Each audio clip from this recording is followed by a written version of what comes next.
I'm Heather Morgan with Sales for Startups, and I'm talking today with Mike Weinberg, sales coach, consultant, and best-selling author of an Amazon #1 book, New Sales Simplified, which has been the #1 in its category for over a year. So thank you for speaking with us today, Mike. Hey, Heather, it's great to join you. Thanks for having me. Thank you very much. So my first question for you is, why do companies and salespeople have a hard time simplifying the sales process? And yeah. Yeah. Go on, sorry. Well, it's an interesting place to start. Because I'm all about simplification, and what I tend to find is that most people struggling in sales try to overcomplicate it. And the truth is, people that make it sound complex, they're either confuse themselves because they really don't know what to do, particularly when it comes to developing new business, or a lot of underperforming sales folks use the complexity as a smokescreen, and they kind of hide behind it, so you can't figure out that they're not trying that hard, or you can't really get to the bottom of why the results are suffering. So yeah, I'm all about simplicity. Yeah. So related to that, what are some of the aspects that tend to get complicated? Perhaps specific metrics, for example. Yeah, in general, the part that I find people overcomplicating the most is when it comes to prospecting and bringing on new logos, net new business. There's a whole lot of folks in sales that are really good at managing relationships, and they are product or technical experts. They're good at service. They're good at responding when there's demand coming their way. That's usually not where there's an issue. The complication comes in when someone says, hey, we need some new clients, right? And then they're kind of lost because they either grew up in a time when they were always able to be reactive, or they were, let's say, working for a startup in a very hot industry. So their job in sales was more to juggle the inbound demand as opposed to go out and open new doors and start new relationships. So that's where I see a lot of the complication come in. People don't have a plan. Nobody modeled it well for them. They didn't have a first sales manager that showed them how to go prospect, how to open a new relationship, get into some place maybe where they weren't quite ready to see you yet, but you worked your way in. That's the area where people seem to be the most lost, most confused, and frankly, looking for the most help. That makes a lot of sense. We've seen similar things as well. So what's one way you would recommend reconciling that? Would you recommend them to kind of take a step back and regroup, or is there more to that? No, I think they need to simplify what they're trying to accomplish. And there's a couple paths, I can go down with you as we talk about new business development. I advocate this really simple framework, and it's 70% of my book is really unpacking this 3-part framework that says, here's how you go get new business. Let's not make this any more difficult than it needs to be. And it's frankly, I'm not saying that it's easy to go pick up new clients, but it sure isn't complicated. And the 3 pieces of my framework are, A, we got to select strategic targets. And I really push on sales organizations, name the names, name the companies that look and smell and feel like your best clients, and get a targeted, finite list that you're actually going to work. And you'd be amazed how often sales teams and individual salespeople don't have a good list to start with. So first part is, do we have a good list? The second part is we need to kind of create and then deploy weapons, sales weapons. Your weapons are your story, what you say on the phone, what you're doing in inbound marketing, value-creating pieces you may be sending someone to tease them, how you conduct the face-to-face sales call or the discovery call via the web, presentations, proposals, follow-up. You have all these weapons as a salesperson, and you need those good weapons. You need to be armed with them and then proficient at firing them. So forgive the military analogy for our pacifists in the crowd. So step 1, we need a good list of targets. Step 2, we need to build and then become proficient at firing the weapons we're going to launch at those targets. And then the third part of the framework is basically how we plan and execute the attack. Because it's all academic unless we take the field and get into action. And a lot of salespeople are really good at talking about sales theory and they pontificate about what they're going to do or how we should sell, but they don't actually do it. And if you look at their calendar, there's not enough evidence to convict them of being in sales, right? Because they're always waiting for something to happen. So what I would say is if you could simplify and just break it down into these three categories: targets, weapons, and an attack plan. And my promise, unless there's no demand for what the particular person's selling, if we're not picking up new business at the desired rate, I can usually find the problem right there on that list. Either we don't have a good target list, or we're not focused on the list that we do have. The salesperson isn't armed with good weapons, or they haven't practiced using those weapons, so their story's lame, they don't conduct a good phone call, they can't kind of convince someone to see them, or when they get face-to-face with someone, they blabber away and they're all about the presentation, but they can't ask good questions, they don't define a next step. And then the last part is, a lot of it comes down to they're not doing it. They have a list, they have the weapons, but if you looked at how they spent their time and what metrics they were paying attention to, the math just isn't there. And I would strongly advocate anyone that's really struggling, just take a step back, as you suggested, and look at those three areas and see if you have a check mark next to opportunities where they can improve, particularly at developing new business. That makes sense. That was a great explanation. Thank you. Yeah. So, on a similar note, what makes someone a great sales hunter? What makes them very effective? And what are the qualities that you look for when looking for that person? Okay, that's a big question. Let me start, Heather, by sharing this. Are few and far between. The general population that are staffing sales teams today are not hunters. They're not wired that way.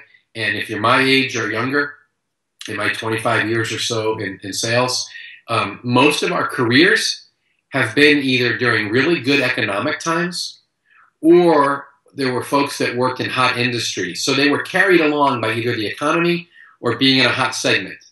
So you could have succeeded in sales for a pretty long time and not really have had to hunt for new business. And the consequence of that is we've got all these people in the roles that don't know how to hunt, and frankly, many of them are not wired like a hunter. So that's the setup for the answer. I think to get to the specifics of what you're saying, well, who is a good hunter? It's someone who's not scared of conflict and risk and rejection. And this may almost sound like heresy to people that like to talk about sales theory. It's not often the super highly relational salesperson. That salesperson who the first thing out of their mouth when I show up at their company says, "This is a relationship business, and it's all about the relationship." I automatically in my mind check the box, goes, probably not a hunter. And I'm not saying you can't be highly likable and relational as a hunter, but if you have this, you're going to have a really hard time hunting, because by the nature of the role, you are trying to knock down doors that are not open. Yeah. You are using everything at your disposal creatively to tease somebody into seeing you. And if they're currently doing it another way, where they don't understand your solution, they're not necessarily inviting you in to help them make a change or make their life complicated. Yeah. So we need to be willing to push past resistance. We're going to face risk, and for goodness sakes, expect rejection. A good hunter just knows it's part of the process. I'm going to work through this looking for someone who's a good fit. So that's probably the best. Though I guess there's one more thing. Someone who's okay with conflict, risk, and rejection. And the other piece is someone with a super high ROI meter. Someone who understands that their time is money. They guard it jealously. I've been using this phrase lately, selfishly productive. Oh, I like Top that. Sales hunters are some of the most selfishly productive people you'll ever see. Their time is theirs. Don't touch it. Don't even think about putting work on their plate. These are the people that do not sign up for the company Halloween party committee, and they don't want to be dragged to all this stuff, and don't ever put meetings on their calendar, because they own their time. Because they know it's all about how they invest their time to get a return, to get deals, to work the sales math, and to earn commission. That's what you want in a sales hunter. That's a really great explanation. I like that a lot. I'm thinking right now of a few great sales hunters that I have met, and what separates them from other people in sales.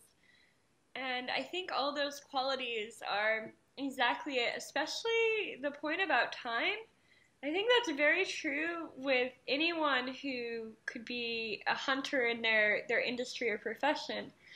And it makes me think a little bit about the time I spent at 500 startups and how different the startups were, and how at the end of the day, the people who were the most successful, I think, were the ones who very rarely went to events and did fun things and hung out. They were the ones who were just like, no, we're working, or they didn't even come to the office because it was distracting. That is a perfect description of a true hunter who's got that ROI meter I was talking about. And I'll just add one more thought in here in terms of hunting. I actually lost my thought, believe it or not, as you were thinking. So I'll come back to it after. Sorry about that. It's okay, no problem. It happens. It sure did. Now I know it's the morning. Not as early there as here, but it's still the morning. So on a similar note, what are some ways that salespeople can improve the speed or velocity of deals closing? I'm going to talk out of both sides of my mouth for this answer because I'm going to give you two very opposing perspectives. To close more deals faster, we need to prospect more and move faster when we're prospecting, so we're putting more things into the top of the funnel. When I get called into, I just remember my thought from the last segment, which ties in right to this answer. No one defaults to prospecting mode, honestly. No one spends enough time working on new business development. And very often I get called into a company to help increase sales, particularly around new business. And I'll study the people and I'll make sales calls and I'll look at their story and we'll sharpen their weapons. At the end of the day, very often, you know what it comes down to? I have to go back and look at the CEO on the face and say, I figured out your issue. The people you have in charge of selling spend very little time selling. They're moving papers around and they're doing company committee stuff and they are waiting for a customer service fire with an existing client. And that's the issue. And if you're asking me, how do we close more deals? We take back our time and we use it specifically to work on top of the funnel activity. That makes a lot of sense. That reminds me. When we prospect more and we do it faster. We think less and we dial more and we go to more events. Yeah, so that's part one. But the opposing view I'm going to give you is once we're in an opportunity, I honestly believe to close more deals, we should slow down. We should be slower to make a presentation, right? So often, particularly in the technology space, the methodology today, sales process says we meet someone and we get them to agree to a webinar and a demo, or we want to come make a presentation about our capabilities and show off our beautiful new technology. And I would argue that's very premature to be presenting. I think that we do a whole lot more talking than we should. Discovery should precede presentation. So my coaching would be to close more deals faster. Slow down. Don't jump to the presentation because we think it's so exciting to show up with a projector or get someone on a webinar where we can show off our technology. Slow down. Let's do our discovery work. Let's find out who else really cares about this.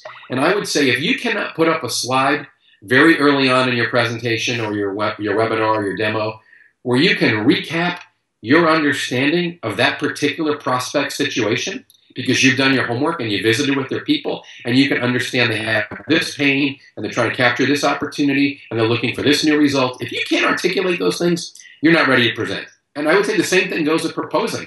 So many times I see a prospect fall in love with a salesperson or the idea of their solution that very quickly the prospect says, hey, can you give me a proposal? And I'm like, hold on. You didn't do enough work. You don't even know how they're going to make their decision. You don't know who else is involved in the decision. You don't understand the urgency, their environment, the competitive landscape, but you're rushing to go write up a proposal. It's going to take you hours. So on one side, I'm saying speed up your prospecting to get more deals started. But once they're started, slow down and work your process. So on that note, would you also recommend maybe doing a qualifying call before the demo? Or would you recommend offline research more, combination? Yes, I recommend lots of research and investigation up front using all means necessary, everything available to us in the social selling world and in the traditional research world. But I'd also do the hard work. I would ask for meetings before the demo. I would ask to set up discovery phone calls with key people that care about this solution.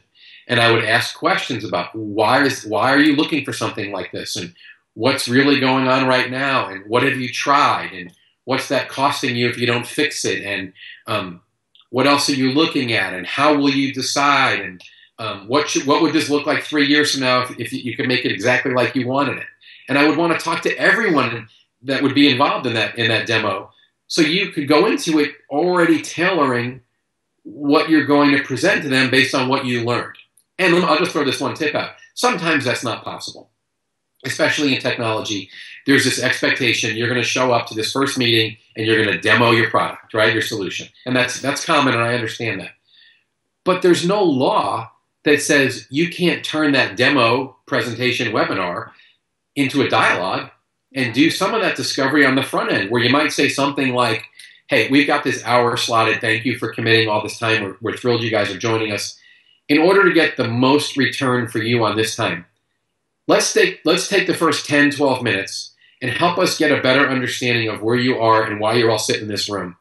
And then based on what you share with us, we're going to adapt on the fly and kind of even change up what we thought we were going to present to you, because we want to make this really powerful and relevant to what's going on in your world, because we could present to you for 5 hours, but we want to take 50 minutes and give you exactly the right thing. I mean, what would happen? How much better would a salesperson be received if that was their approach to a prospect? I like that a lot. Yeah, you know what, Heather, the difference is, it's whether you're presenting at somebody or you're viewed as this consultant who's now working with them. And it's a nuance in the words, but it really affects how we're perceived. Because I feel like when we're pitching and presenting, the defenses go up, right? All buyers resist salespeople. They're cynical. They've been lied to. They've been manipulated. We've wasted their time. So there's this defense. But when you start out by asking some questions and customizing what you do, and if you have a good sales story where the very first few words out of your mouth are about the issues that you address for your clients, not how great you are, not how smart your engineers are, not how wonderful this new proprietary solution is, that can wait. If the first few words are about issues on the mind of the prospect, they're going to see you totally differently.